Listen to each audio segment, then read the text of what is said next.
Welcome to the Earth and Flax studio. This video is going to cover the simplest set of steps to achieve the best results on a variety of wood species and in the wide range of climates in North America. You can, of course, vary technique, but these are our basic application suggestions for the red pine tar. This is an exterior finish appropriate for exterior siding, decking, fencing, fence posts, outdoor furniture, to name a few. We recommend mixing with the Viking Purified Linseed oil, and with this combination, no additional solvents are required. Now, our first step is to ensure we have a clean, dry, bare wood surface. Pine tar must be applied to a bare wood surface or over a previously pine tarred finish. It will not adhere to a conventional modern coating. It must be able to soak into the substrate in order to dry properly. Next, we're going to mix our pine tar and oil. The most common ratio is 50-50. It's a great starting point. That's what we're going to be using today. There's some pre-mixed 50-50 options available, but you're of course welcome to create a custom ratio and mix yourself. I always think it's a great idea to do a few tests ahead of time. This allows you to confirm your color preference, confirm a ratio, and you can move efficiently through your larger project. When you open your pine tar can, you want to make sure that you mix the entire can fully. We can often see that the pigment will settle a little bit at the bottom. We want to fully incorporate before we add our purified linseed oil and create our 50-50 ratio.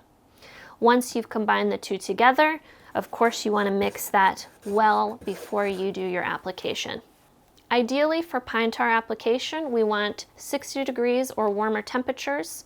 We want good air circulation. You know, it's an exterior finish. We're most likely applying outside, but if not, ensure you have air movement for a decent dry time. And we want to apply thin, even coats.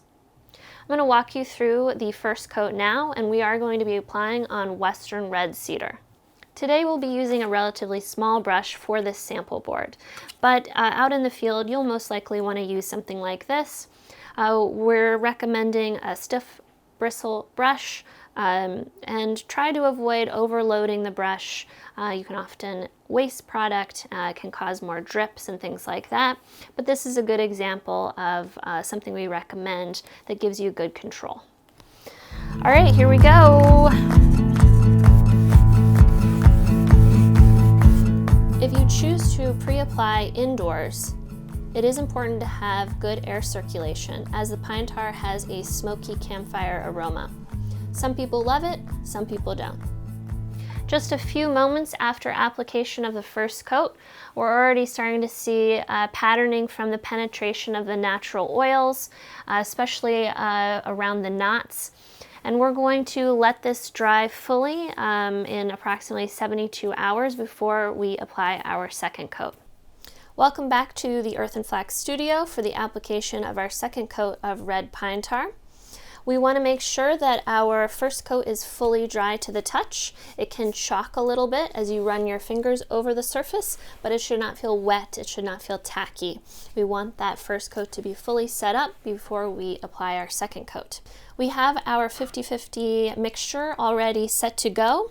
Give it a nice little stir before we do application to ensure even distribution of our pine tar, pigment, and purified linseed oil. 2 coats of your pine tar mixture is the recommended minimum.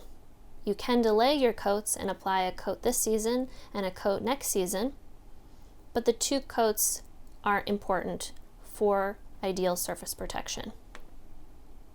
More coats can improve the quality of a timber and can be applied now or in the years to come.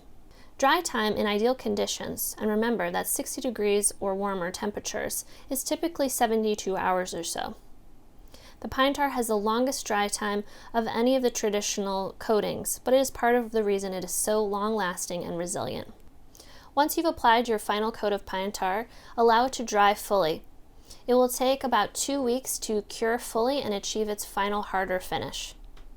Maintenance time frame will vary slightly based on the quality of the timber used, but the goal is to maintain your wood surface in 8 to 10 years. When you notice that the wood is looking very dry, it might be time to do your maintenance coat, and you can do a coat of purified linseed oil if the pigmentation looks great and the wood just looks dry and needs nourishment, or you can do a coat of your pine tar mixture, ratio of choice, to give a little bit more protection, a little more pigmentation to that surface. Always apply a traditional finish to a clean, dry surface. You may be able to just wipe surfaces down with a clean cloth to remove dirt, pollen particles, and so on. Or if cleaning is needed, we recommend just hose water, no power washing, and a petrochemical-free liquid soap like linseed oil soap. Do a gentle cleaning. Remember, we don't want to remove our pine tar finish. We just want to remove dust and dirt and so on. And then rinse well, let dry fully, and you're ready to do your maintenance. Check out our Learning Center for more tips and tricks using the traditional finishes, and if you have any questions, reach out to info@earthandflax.com or leave a comment below.